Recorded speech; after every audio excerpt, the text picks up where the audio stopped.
Hello दोस्तों, welcome to our channel tech thrust. इस video के माध्यम से हम देखेंगे एएलपी का प्रैक्टिस सेट हम देखेंगे, जो कि हम देखेंगे यूथ पब्लिकेशन बुक से हम देखेंगे। यूथ पब्लिकेशन बुक से देखेंगे एएलपी के पीटी में टोटल क्वेश्चन जो होगा 75 क्वेश्चन होगा, और जिसमें हम देखेंगे सिर्फ जीके और जीएस का पोर्शन देखने वाले हैं। रेस्ट क्वेश्चन जो हो जाएगा मैथ का हो जाएगा और रीजनिंग का हो जाएगा। तो हम इसमें देखने वाले हैं सिर्फ और सिर्फ देखने वाले हैं हम जीके और जीएस का पोर्शन देखने वाले हैं। फर्स्ट क्वेश्चन क्या बोलता है, यदि आप एमएस वर्ड में कंट्रोल प्लस ए कंट्रोल इसको CTRL प्लस एल जो होता है इसको बोला जाता है क्या, कंट्रोल ए। जब कंट्रोल ए कुंजियों का प्रयोग करते हैं तो आप क्या करने का प्रयास करते हैं। अगर जब आप एमएस वर्ड में कंट्रोल ए प्रेस करते हैं तो आप क्या करने का प्रयास करते हैं। तो देखिए, फाइल में मौजूदा संपन्न टेक्स्ट को सेटेलाइट करना, सिलेक्ट करना, टेक्स्ट को पेस्ट करना, फाइल में मौजूदा संपूर्ण टेक्स्ट को कॉपी करना, विंडो बंद करना। तो आप क्या करते हैं, आप अगर करते हैं तो कि फाइल में मौजूदा संपूर्ण टेक्स्ट को सिलेक्ट करने के लिए काम करते हैं तो कंट्रोल ए को सिलेक्ट करने का काम किया जाता है। नेक्स्ट क्वेश्चन देखते हैं सामान्यतः किस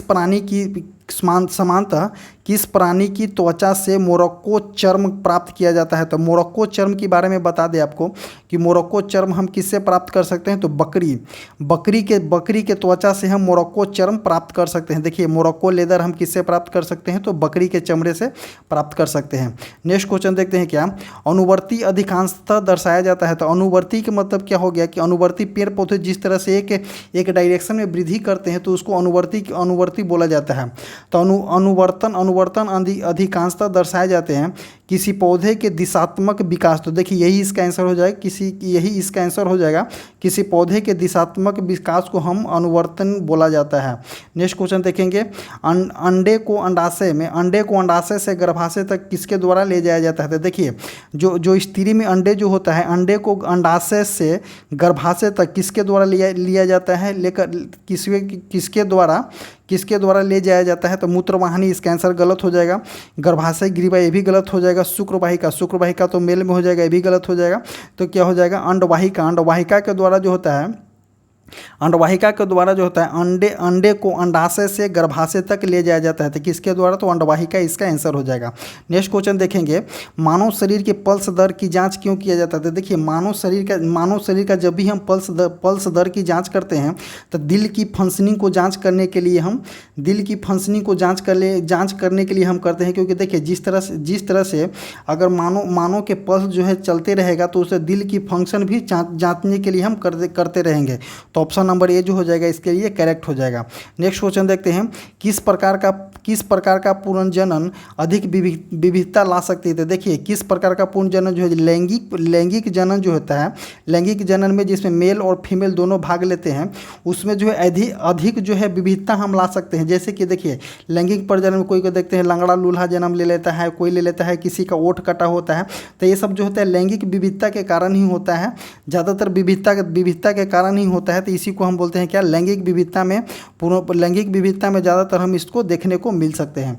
नेक्स्ट क्वेश्चन देखते हैं, एलपीजी का पूर्ण नेम क्या होता है। तो लिक्विडिफाइड पेट्रोलियम गैस इसका फुल नेम होता है, जिसमें लिक्विड जो होता है अत्यधिक ज्वलनशील गैस भी होता है। कौन सा, लिक्विडिफाइड पेट्रोलियम गैस जो होता है अत्यधिक ज्वलनशील गैस होता है।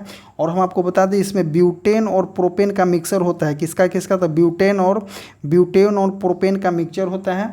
और इसमें जो है इसके गंध के लिए मिथाइल मार्केप्टन गैस में जो होता है, सिलेंडर में जो होता है गैस के लिए जिस तरह से सुगंध नहीं, उसको बोल सकते हैं कि पहचान करने के लिए मिथाइल मार्केप्टन का यूज किया जाता है, जिसका रासायनिक सूत्र हो जाएगा C2H5SH जो होता है मिथाइल मार्केप्टन का फार्मूला होता है। और ये इसी को गैस में यूज किया जाता है गंध आने के लिए, कि पता लगे कि यहाँ गैस का रिसाव हो रहा है। नेक्स्ट क्वेश्चन देखते हैं, प्याज काटते समय आँख में जलन पैदा करने वाला यौगिक कौन सा होता है। तो जब भी प्याज काटते हैं तो उसमें आँख में जलन पैदा होता है, प्याज और लहसुन में। तो कौन सा यौगिक होता है, तो सल्फर हो जाएगा इसका आंसर। नेक्स्ट क्वेश्चन देखते हैं, डोबेनर के समान गुण धर्म वाले तत्वों को समूह में व्यवस्थित परिवर्तित करने का प्रयास किया गया। इसके लिए उन्होंने कितने तत्वों वाले कुछ समूहों को पहचान किए थे। तो कितने तत्व वाले समूह की पहचान किए थे, तो ये जो थे 3 तत्वों वाले समूह की पहचान किए थे। तो ऑप्शन नंबर डी इसका आंसर हो जाएगा, क्योंकि डोबेनर का त्रिक नियम ही इसको बोला जाता है। तो 3 तत्वों की पहचान किए थे, तो ऑप्शन नंबर डी इसका करेक्ट आंसर हो जाएगा। नेक्स्ट देखते हैं न्यूक्लियॉन्स में परमाणु क्रमांक, और न्यूक्लियॉन्स में परमाणु क्रमांक को दर्शाया जाता है। देखिए न्यूक्लियॉन्स में जो है परमाणु क्रमांक को कौन सा दर्शाता है, तो प्रोटॉन जो होता है परमाणु क्रमांक को दर्शाता है। किसमें, न्यूक्लियॉन्स में जो होता है परमाणु क्रमांक जो है प्रोटॉन जो है परमाणु क्रमांक को दर्शाता है न्यूक्लियॉन्स में। ऑप्शन नंबर ए जो हो जाएगा सही हो जाएगा। नेक्स्ट क्वेश्चन देखते हैं, पिस्तौल यानी कि रिवॉल्वर का आविष्कारक किसने है। रिवॉल्वर का आविष्कारक जो हो जाएंगे सैमुअल कोल्ट इसका आंसर हो जाएगा, option number D. Next question देखते हैं, गोलीय दर्पण की अवधारणा क्या होती है। तो गोलीय दर्पण की बात किया जाता है, एक देखिए एक सरफेस है, किसी भी रे आ रही है और ये सीधे अपने आप में रिटर्न हो जाती है। तो कौन सा गोलीय दर्पण का अवधारणा क्या होता है। तो प्रकाश का परावर्तन जो होता है गोलीय दर्पण का अवधारणा होता है। देखिए जैसे देखिए आपतित किरण आती है और डायरेक्ट अपने परावर्तित हो जाती है। तो देखिए किसमें आपतित किरण परावर्तित किरण जो दोनों जो होता है परावर्तित हो जाता है, इसीलिए बोलते हैं प्रकाश का परावर्तन गोलीय दर्पण की अवधारणा है। तो ऑप्शन नंबर डी जो हो जाएगा करेक्ट हो जाएगा। नेक्स्ट क्वेश्चन देखेंगे, यदि आप तरंग का आवृत्ति बढ़ाते हैं तो इसकी तरंग दैर्ध्य पर क्या प्रभाव पड़ेगा। तो देखिए एक फार्मूला होता है, फार्मूला देखेंगे V बराबर एन लेमडा। तो क्या बोल रहा है, यदि आप तरंग का आवृत्ति बढ़ाते हैं तो देखिए तरंग जो V जो होता है आवृत्ति हो जाता है। तो तरंग की आवृत्ति अगर हम बढ़ाएंगे, अगर तरंग की आवृत्ति हम बढ़ाते हैं V बराबर एन लेमडा, तो देखिए तरंग की अगर आवृत्ति हम बढ़ाते हैं, एन को बढ़ाते हैं तो लेमडा क्या हो जाएगा, कम हो जाएगा। तो यही पूछ रहा है क्या कि यदि आप तरंग की आवृत्ति बढ़ाते हैं तो तरंग दैर्ध्य क्या हो जाएगा, तो तरंग दैर्ध्य क्या हो जाएगा, घट जाएगा। तो ऑप्शन नंबर सी जो हो जाएगा करेक्ट आंसर हो जाएगा। नेक्स्ट क्वेश्चन देखते हैं, रोलर कोस्टर की सवारी में कौन सा बल कार्य करता है। तो रोलर कोस्टर जो होता है, देखिए आप रोलर कोस्टर देखे होंगे जो होता है कि झूला वाला, तो उसमें क्या होता है, उसमें कौन सा बल कार्य करता है। तो उसमें बल कार्य करता है अभिकेंद्रीय बल कार्य करता है। नेक्स्ट क्वेश्चन देखेंगे, निम्नलिखित में से किसमें स्थितिज ऊर्जा होता है। तो देखिए गिरता हुआ वायुयान में स्थितिज ऊर्जा नहीं है, क्या उसमें गतिज ऊर्जा हो जाएगा। उड़ता हुआ वायुयान में भी इसमें भी गतिज ऊर्जा हो जाएगा। दौड़ता हुआ धावक तो अगर दौड़ रहा है तो उसमें कुछ वेलोसिटी हो जाएगा, और जब वेलोसिटी हो जाएगा तो उसमें भी गतिज ऊर्जा हो जाएगा। तो देखिए बांध का पानी जैसे कि आप डैम देखे होंगे या डैम होगा या हमारे टंकी का पानी जो ऊपर में होता है, तो वो भी जो होता है पोटेंशियल एनर्जी में होता है, स्थितिज ऊर्जा में होता है। जैसे अगर इस यहाँ पे एग्जांपल दिया गया है बांध का पानी, तो बांध का पानी देखिए ये बांध है, तो बांध में जब पानी लगा हुआ है तो कोई गति में नहीं है, इसमें कोई वेलोसिटी नहीं है, स्थिति में है। तो ये कौन सा हो जाएगा, स्थितिज ऊर्जा इसका आंसर हो जाएगा। ऑप्शन नंबर ए जो हो जाएगा करेक्ट हो जाएगा। नेक्स्ट क्वेश्चन देखेंगे, नेक्स्ट क्वेश्चन 55-56। हाँ, बिंध शक्ति जो है किस वंश के संस्थापक था। कौन सा बिंध शक्ति जो है किस वंश का संस्थापक है। तो बिंध शक्ति के बारे में हम आपको बता दें कि बिंध शक्ति जो है वाकाटक वंश के संस्थापक कौन सा हो जाएगा, बिंध शक्ति हो जाएगा। नेक्स्ट क्वेश्चन देखेंगे, मध्यकालीन प्रसिद्ध साहित्यिक प्रतिमा गुरु बसव ने किस भाषा में अपने प्रसिद्ध साहित्य कार्यों को संकलित किया है। तो किस भाषा में संकलित किया गया है। देखिए मध्यकालीन प्रसिद्ध साहित्यिक प्रतिभा गुरु बसव ने किस भाषा में अपने प्रसिद्ध साहित्य कार्यों को संकलित किया गया है। तो हिंदी, तमिल, कन्नड़, तेलुगु। तो इसका आंसर कौन सा हो जाएगा, इसका आंसर हो जाएगा कन्नड़ भाषा में संकलित किया है। कौन तो गुरु बसव ने। नेक्स्ट क्वेश्चन देखेंगे, किस भारतीय स्वतंत्रता सेनानी ने 1907 में, तो देखिए 1907 में जर्मनी के स्टुअर्ट में सप्तऋषि नामक झंडा फहराया था। कौन फहराए थे, तो जर्मनी के स्टुअर्ट में बात किया जाए तो कौन थे, मैडम भीकाजी कामा जो थे जर्मनी के स्टुअर्ट में 1907 में झंडा फहराए थे। तो ऑप्शन नंबर ए जो हो जाएगा इसका सही हो जाएगा। नेक्स्ट क्वेश्चन देखते हैं, निम्नलिखित में से भारतीय संविधान का कौन सा अनुच्छेद जो है शोषण के विरुद्ध अधिकार प्रदान करता है। तो देखिए अनुच्छेद 21 जो है प्राण एवं दैहिक स्वतंत्रता है। अनुच्छेद 14 जो है समानता के अधिकार बोलता है।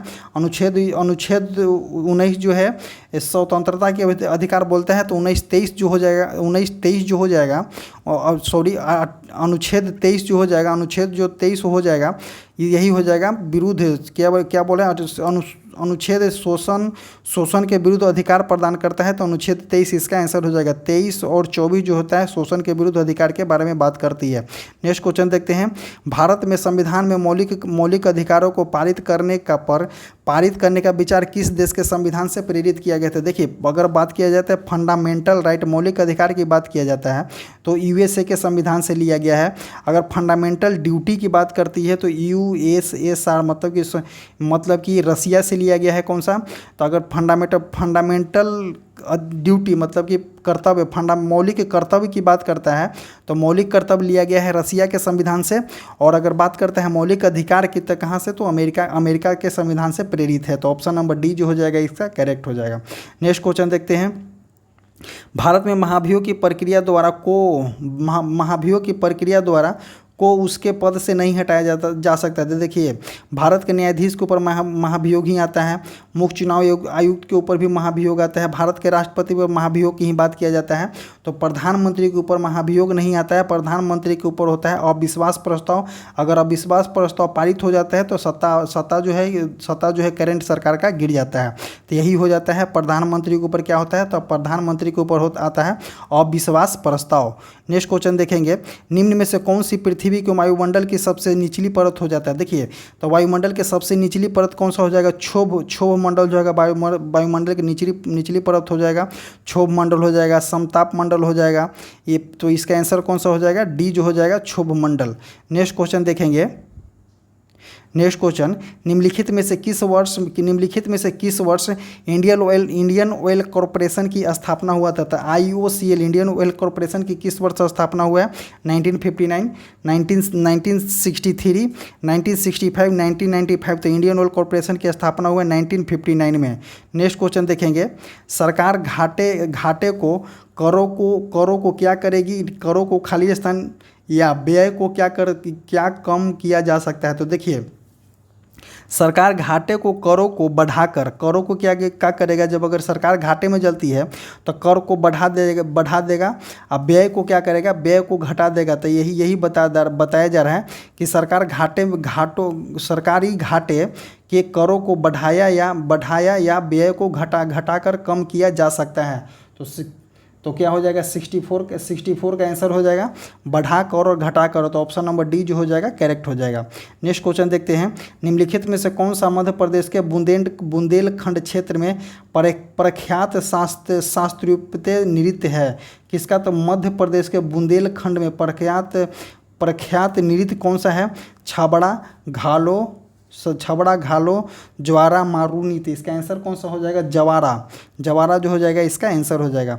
नेक्स्ट क्वेश्चन देखते हैं। निम्नलिखित में से कौन सा शहर कालीकाट पेंटिंग के लिए प्रसिद्ध है? तो कालीकाट पेंटिंग कहाँ में है? तो कोलकाता में। इसका आंसर हो जाएगा। नेक्स्ट क्वेश्चन देखते हैं। 29 अगस्त को भारत हैवी इलेक्ट्रिकल्स लिमिटेड के वाणिज्य एवं उद्योग मंत्रालय के तहत सार्वजनिक क्षेत्र में हैवी इलेक्ट्रिकल्स लिमिटेड के रूप में पंजीकृत किया गया था। कब किया गया था? 1956 में पंजीकृत किया गया है। 1956 इसका आंसर हो जाएगा। नेक्स्ट क्वेश्चन देखते हैं। ऑप्शन नंबर डी जो हो जाएगा करेक्ट हो जाएगा। नेक्स्ट क्वेश्चन देखते हैं। 1526 में द लिटिल बैलेंस पुस्तक किसने लिखा गया है? तो 1586 में द लिटिल बैलेंस पुस्तक किसने लिखा है? तो गैलीलियो गैलीली ने लिखा है। किसका? तो गैलीलियो गैलीली का कौन सा पुस्तक है? The little balance. Next question देखते हैं। विश्व भर में मानवता अधिकार दिवस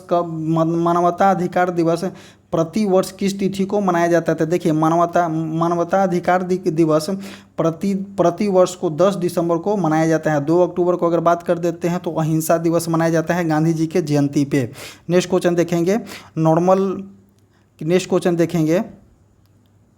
नेक्स्ट क्वेश्चन, नॉर्मल बोरलॉग राष्ट्रीय उत्कृष्टता पुरस्कार किस शोध क्षेत्र में दिया जाता है? तो देखिए, नॉर्मल बोरलॉग की बात करें तो ये जो है वर्ल्ड वाइड में ग्रीन रिवोल्यूशन की बात करते हैं। तो जब ग्रीन रिवोल्यूशन की बात करेंगे तो ग्रीन रिवोल्यूशन की बात करेंगे तो कौन सा हो जाएगा? कृषि विज्ञान के अंतर्गत आते हैं। तो कृषि एग्रीकल्चर साइंस के अंतर्गत नॉर्मल बोरलॉग पुरस्कार दिया जाता है। और भारत की बात करें तो भारत की अगर बात करते हैं, भारत में अगर बात करते हैं ग्रीन रिवॉल्यूशन के बारे में तो एम.एस. स्वामीनाथन को जाते हैं। और नॉर्मल बोरलॉग जो हो जाएंगे पूरा वर्ल्ड वाइड आ जाएंगे, जो कि अमेरिका के नॉर्मल बोरलॉग हैं। नेक्स्ट क्वेश्चन देखते हैं, अंतर्राष्ट्रीय श्रम संगठन की स्थापना कब हुआ था? तो अंतर्राष्ट्रीय श्रम संगठन की स्थापना 28 जून 1919 को हुआ है। अंतर्राष्ट्रीय श्रम संगठन की स्थापना 28 जून 1919 को हुआ है। और उसका हेड क्वार्टर कहाँ है? तो हेड क्वार्टर जिनेवा स्विट्जरलैंड में है। ऑप्शन नंबर सी जो हो जाएगा करेक्ट हो जाएगा। नेक्स्ट क्वेश्चन देखेंगे, क्रिकेट में गेंदबाजी की चाइनामैन शैली का नाम क्या रखा गया है? तो देखिए, चीनी मूल के एक भारतीय गेंदबाज के नाम पर गलत, चीनी मूल के एक ऑस्ट्रेलियाई गेंदबाज के गलत हो जाएगा, चीनी मूल के अंग्रेजी ये भी गलत हो जाएगा। कौन सा? चीनी मूल के एक वेस्ट इंडीज के गेंदबाज के नाम पर रखा गया है चाइनामैन किससे संबंधित है? तो क्रिकेट हो जाएगा। और चीनी मूल के एक वेस्ट इंडीज के गेंदबाज के नाम पर रखा गया है। नेक्स्ट क्वेश्चन देखेंगे, रविंद्रनाथ टैगोर द्वारा निम्न में से किस संस्था की स्थापना किया गया? तो रविंद्रनाथ टैगोर की बात करें तो रविंद्रनाथ टैगोर द्वारा निम्न में से किस स्थान की स्थापना किया गया है? तो देखिए, विश्व भारती की स्थापना किया गया है। और जब विश्व भारती की स्थापना कब किए हैं? तो 1921 में रविंद्रनाथ टैगोर ने विश्व भारती की स्थापना किए हैं। नेक्स्ट क्वेश्चन देखेंगे, मृगनयनी महल कहाँ में स्थित है? अगर मृगनयनी महल की बात करते हैं तो जयपुर, जबलपुर, भोपाल, ग्वालियर। तो मृगनयनी महल की बात करते हैं तो कहाँ में स्थित है? ग्वालियर में मृगनयनी महल स्थित है। और इसको बनाए कौन थे? तो इसको बनाए थे 8वीं शताब्दी में राजा मानसिंह तोमर ने। 8वीं शताब्दी में राजा मानसिंह तोमर ने ग्वालियर में मृगनयनी महल स्थापित किए थे। नेक्स्ट क्वेश्चन देखेंगे, ऑल इंडिया रेडियो की स्थापना कब किया गया? तो ऑल इंडिया रेडियो की स्थापना 1936 में किया गया है।